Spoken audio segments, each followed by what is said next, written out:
The floor of that small room wasn't marked by time, nor by the weight of furniture. It was marked by knees. The worn boards held the testimony of a man who prayed until his body trembled.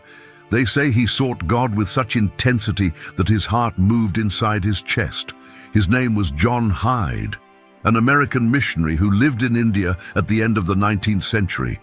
While many preached, he wept. While some planned campaigns, he fell silent to hear heaven. When the city slept, the light in his room still remained lit. He didn't seek applause. He didn't want recognition. He asked for only one thing: "Give me souls, O God, or I will die." There are places where God leaves marks, and there are people who become those places. John Hyde was one of them. He encountered lifeless temples, dusty streets and distant hearts. But where man sees desert, God sees altar. And it was there, on the floor of a simple room, that the invisible began to move.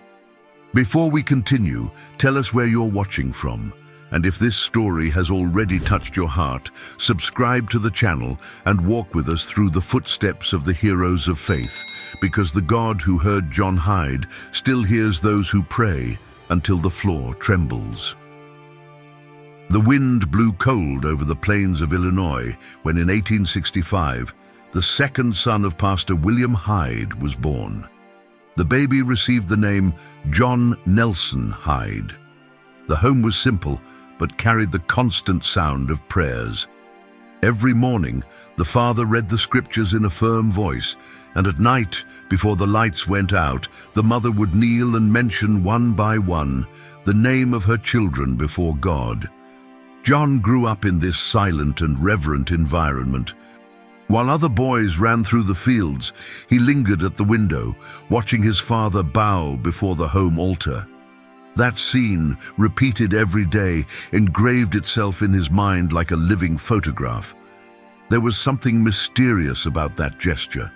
The boy didn't understand the weight of it, but he felt that the world became different when his father began to pray. In his youth, John entered McCormick Theological Seminary in Chicago. He was a shy young man with a soft voice and deep gaze. His classmates called him Quiet John, the Silent John. He spoke little, read much, and almost always isolated himself after classes to walk through the campus gardens. On the outside, he seemed like an ordinary student. On the inside, he wrestled with a discomfort he couldn't name. There was a calling forming within him, something that challenged him to live for something greater than himself. One afternoon, the seminary received a visiting preacher. The man spoke about distant lands, about peoples who had never heard the name of Christ. He mentioned a country called India, where millions lived and died without hope. Those words pierced John like arrows. While the congregation sang the closing hymn, he remained seated, hands trembling and eyes brimming with tears. Leaving the chapel, he walked alone to the courtyard covered with dry leaves. And there, between the wind and the distant sound of the bell, he knelt. "Lord," he said quietly, "if you want to use someone, use me. Take me where your name is unknown. Take me where no one wants to go." It was there on that cold afternoon that his journey began. Later, he would write in his diary, "That day I surrendered everything to God, even my silence." Months later, John sent a letter to the Presbyterian Mission Board offering to serve in India. When he received the response, he noticed an error. On the envelope it read, "John Hyde, deaf missionary." Confused, he sought out the doctor who had performed his routine examination. It was then he discovered the truth. His hearing was failing. Not completely, but enough to cause concern. For many, it would have been a sign to retreat. For him, it was an even deeper calling. He wrote to his father, "If I cannot hear men well, I will hear God's voice better." In 1892, John embarked for India. The ship faced rough seas. He spent hours on deck with the Bible open on his knees, praying for the faces he had not yet met. "Lord, prepare the soil before I step on it," he repeated. When the ship finally anchored, reality was cruel. The heat was almost unbearable, the local language seemed like a labyrinth, and the people indifferent to the message he brought. The small churches he found were tired, full of formality, empty of life. The young missionary who had dreamed of mass conversions found himself before empty pews and distant gazes. Weeks became months. John studied the language with effort, but stumbled over the words. When he climbed to the pulpit, he felt his throat go dry, his mind become confused, his body tremble. On one of those days, he stopped in the middle of the sermon, fell silent, and stepped down from the altar. He spent the rest of the night in prayer, asking forgiveness for his weakness. It was then that something began to change. Slowly, he realized he was trying to do God's work with his own strength. And in that solitude, the Spirit began to break his self-confidence. "It's not eloquence that changes hearts," he wrote in a letter to his family. "It's the presence of God." From then on, something in him inclined toward the floor. The preaching diminished, and the time of prayer increased. He began to visit villages and cities just to pray for people, names, families, homes. At night, he wrote lists of intercession, bent his knees, and spent hours crying out. The other missionaries found his behavior strange. "John disappears for days," wrote one of them. "When he returns, he seems weaker, but there's a light in his face I can't explain." The simple house where he lived transformed into an altar. The wooden floor became his pulpit. Words ceased, but the fire grew. He still faced difficulties: loneliness, heat, tropical diseases. But each obstacle seemed to push him even further to the floor. The early mornings became his allies, and silence his teacher. One night, a fellow missionary passed by his window and heard sounds coming from inside.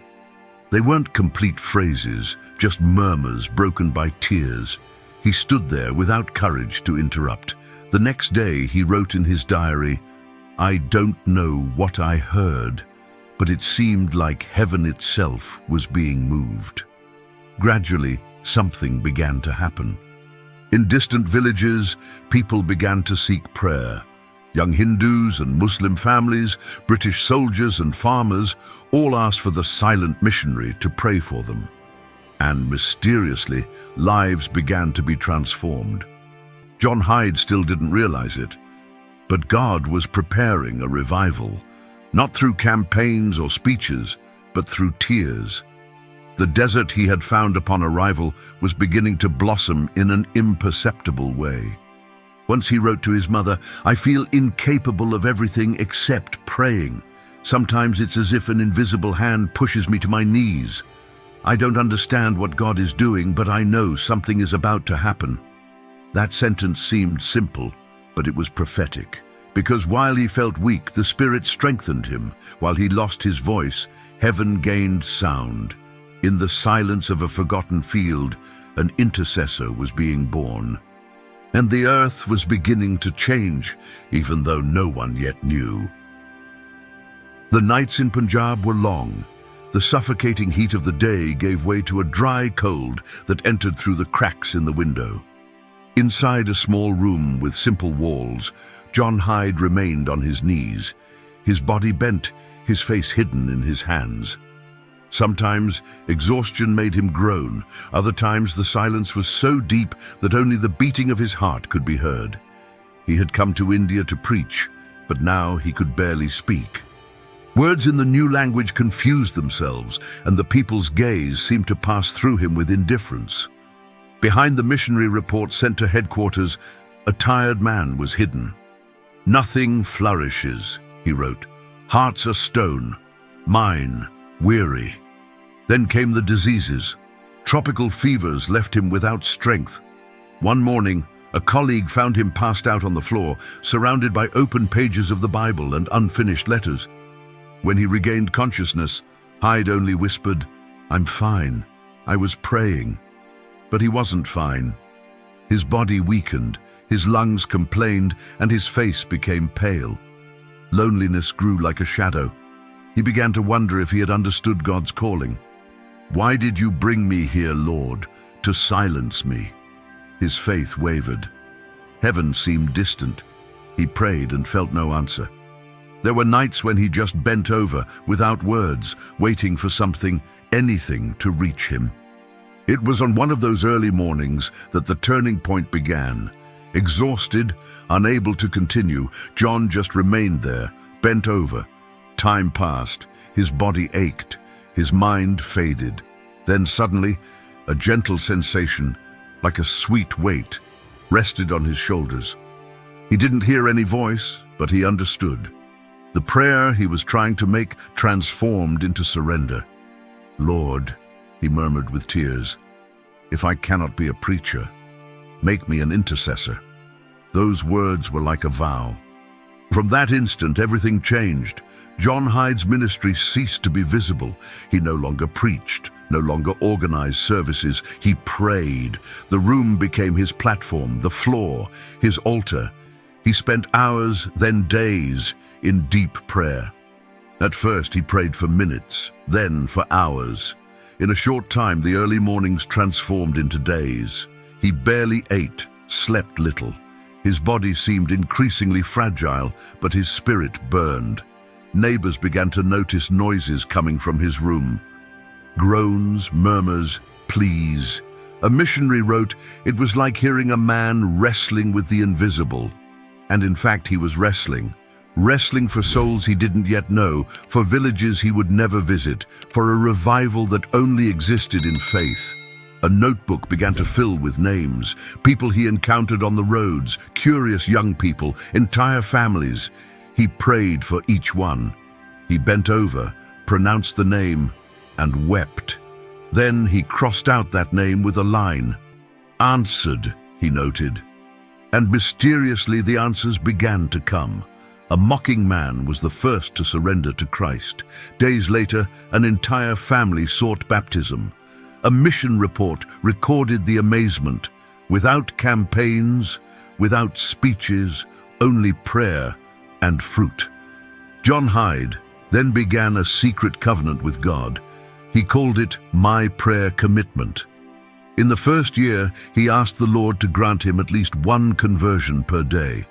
The following year, 2, then 4. It wasn't ambition, it was faith. Each soul was a victory from heaven for him, each conversion a sign that God was still moving. "Lord, give me souls or I will die." The phrase became his breathing, but the price was high. Hyde's body began to give way. Missionary doctors warned him, "If you continue like this, you will die young." He responded with serenity. To die praying is not to die early. His face thinned. His sunken eyes reflected a strange brightness, a mixture of weariness and peace. Those long hours on his knees caused a literal transformation. John Hyde's heart shifted slightly inside his chest. The doctor, impressed, recorded, "His heart moved from its natural position, probably from the pressure of so many hours bent over." But he didn't stop. When his body failed, his soul seemed to reignite. There was something in him that didn't come from earth. News began to circulate among missionaries. They called him the man who lives on his knees. Others, the one who wrestles with God. But he didn't accept titles. "Don't write about me," he said. "Write about what God is doing." As time passed, his prayer gained a new tone. It was no longer just petition. It was passionate intercession, mixed with worship and surrender. Sometimes he just said Jesus for hours. During a missionary congress in Lahore, a pastor asked a colleague, "What does this man do that's special to see so much fruit?" The other responded, "Nothing. He just prays until God answers." And indeed the answers came. The services began to change. The air seemed lighter. People broke down without understanding why. Weary missionaries began to weep again. An atmosphere of expectation hovered over the region. In the midst of all this, John continued in the same room, alone. Physical weakness grew. Fevers came and went. Even so, he maintained the commitment. He prayed until his strength abandoned him. When he could no longer kneel, he prayed lying down. It was during this time that he wrote, "I feel incapable of everything except praying. Sometimes it seems God himself holds my shoulders and keeps me on the floor. I know something is about to happen." God was moving. Heaven was preparing to descend. John Hyde didn't realize it, but his tears were carving an invisible path. From inside that room, the Spirit of God was beginning to blow over the land. And where before there was silence, the rumor of revival was beginning to be born. What began as a murmur in a simple room soon transformed into a wind that no one could control. In Punjab, rumors began to circulate about a missionary who prayed until the floor trembled. He didn't preach with eloquence, didn't gather crowds, but people who passed by him left different. There was something in his gaze, a mixture of compassion and authority, that made others fall silent. One morning, as John walked through the streets of Sialkot, a merchant stopped him. "Mr. Hyde, I don't know what's happening to me," the man said, "but when you pass by here, I feel the urge to kneel." John only placed his hand on his shoulder and responded quietly, "Then kneel and speak with God." The man did it right there, in the dusty street, and between sobs, he found peace. The news spread. People began to seek him out, asking for prayer, not out of curiosity, but out of desperation. The sick divided families, anguished young people. He received them one by one, like someone carrying a flame and knowing they need to protect it from the wind. As months passed, other missionaries began to notice a change. The previously cold services were full. Men who had never wept knelt down. Women prayed aloud, without shame. There was no music, no long speeches. There were tears. During a missionary meeting, a veteran pastor declared, "Something is happening in Punjab. It's as if heaven has inclined."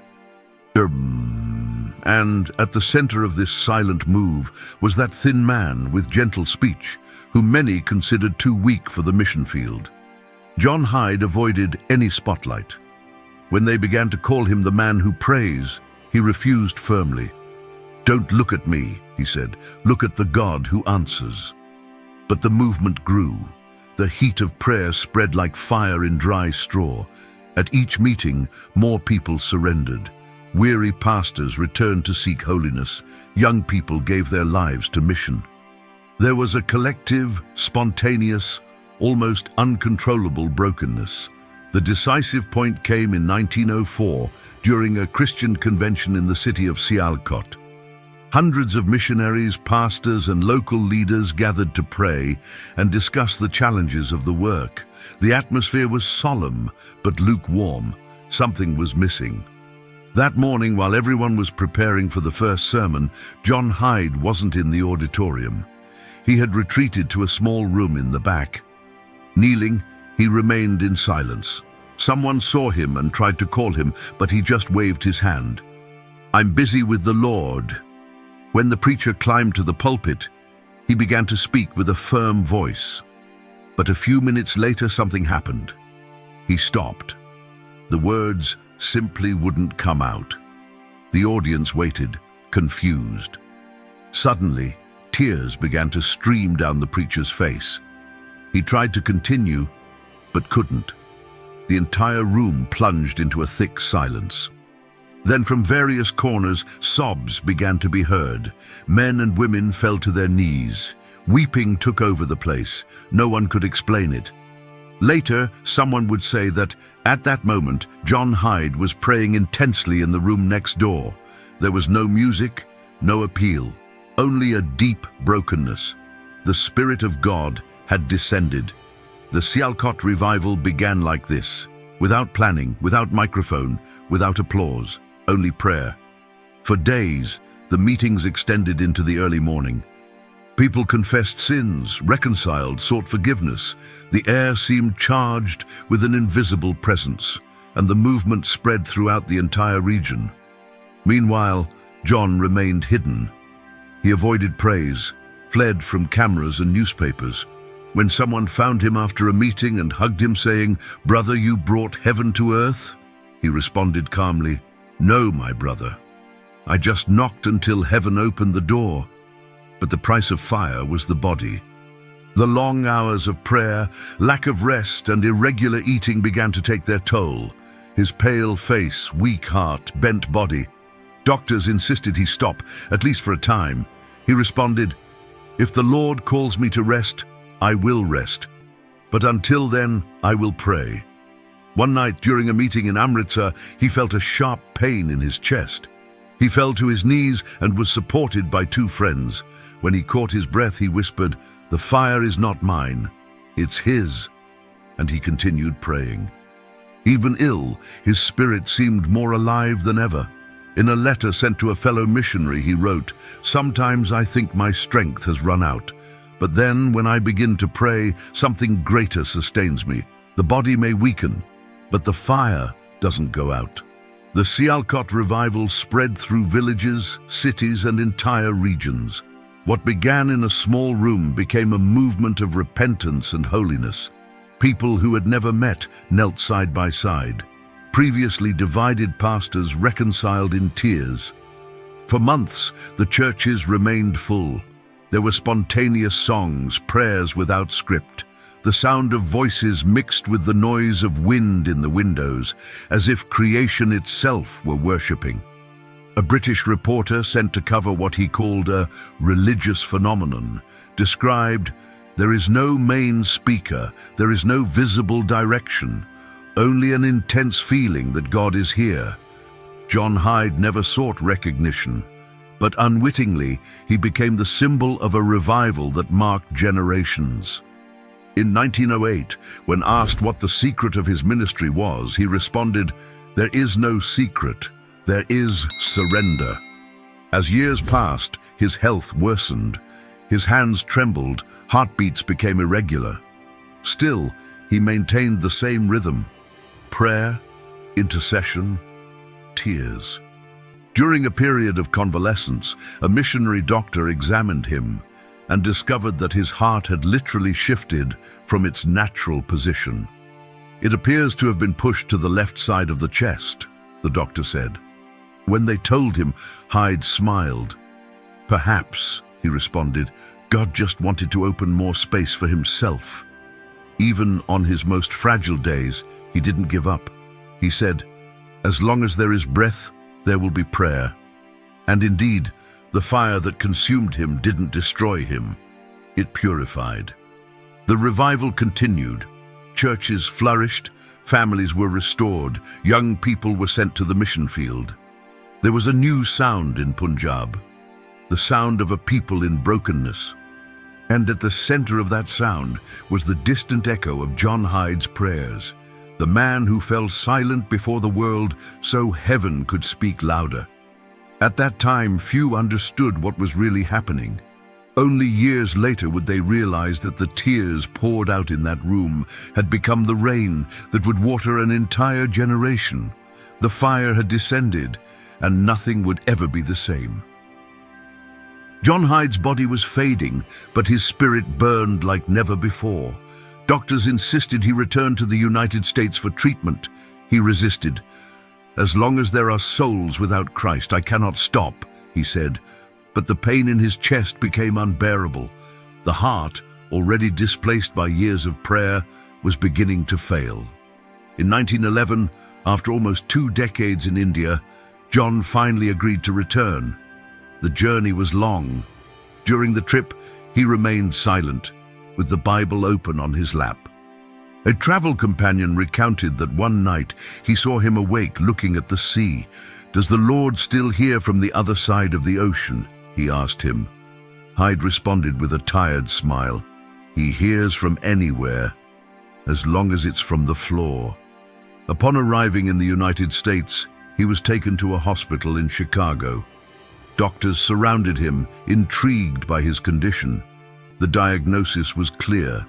The heart had moved from its normal position, pressing the left side of the chest.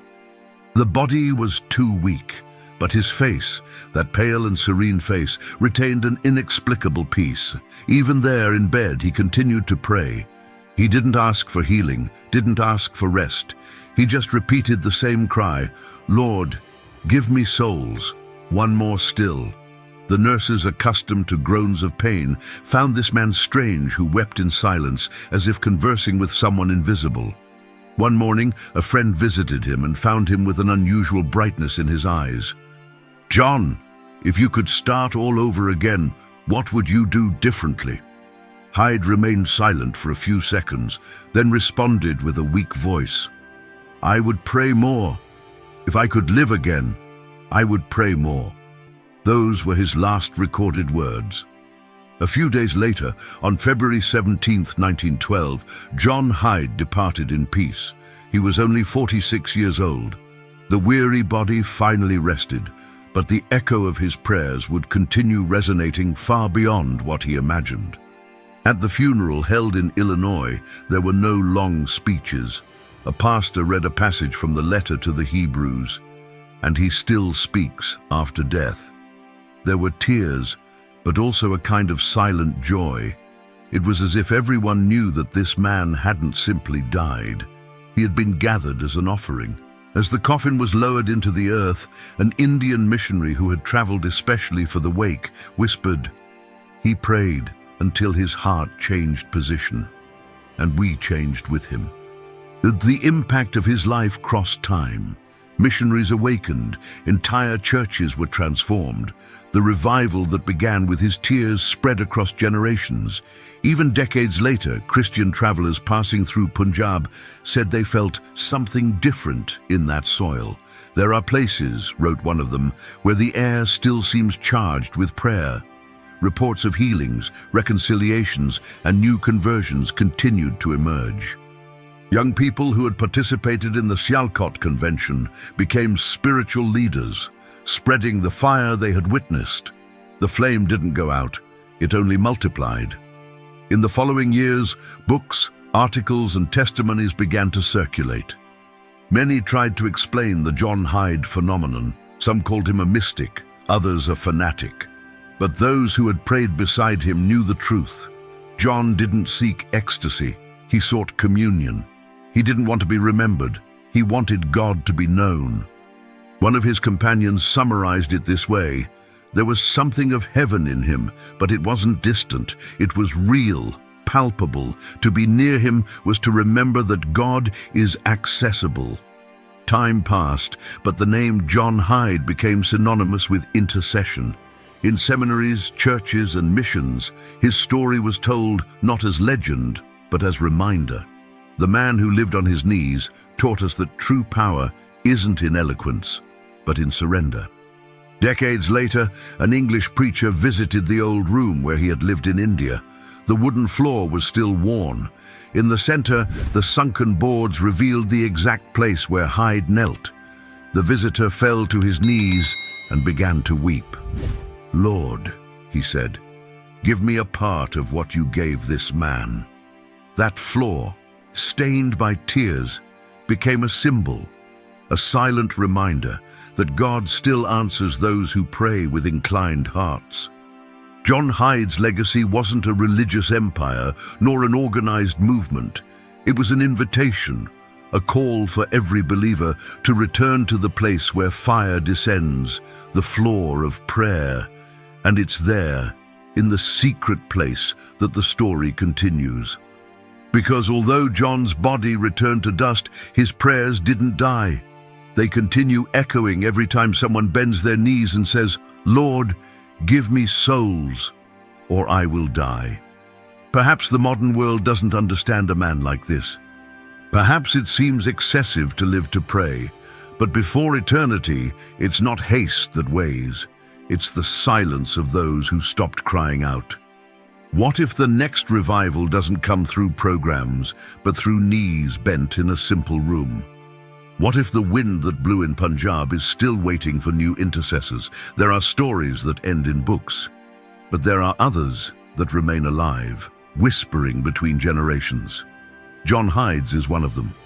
He didn't leave monuments, but he left marks, And perhaps in the end, that's what really matters, leaving traces that point to God. Today, more than a century later, the echo of his surrender still travels the earth.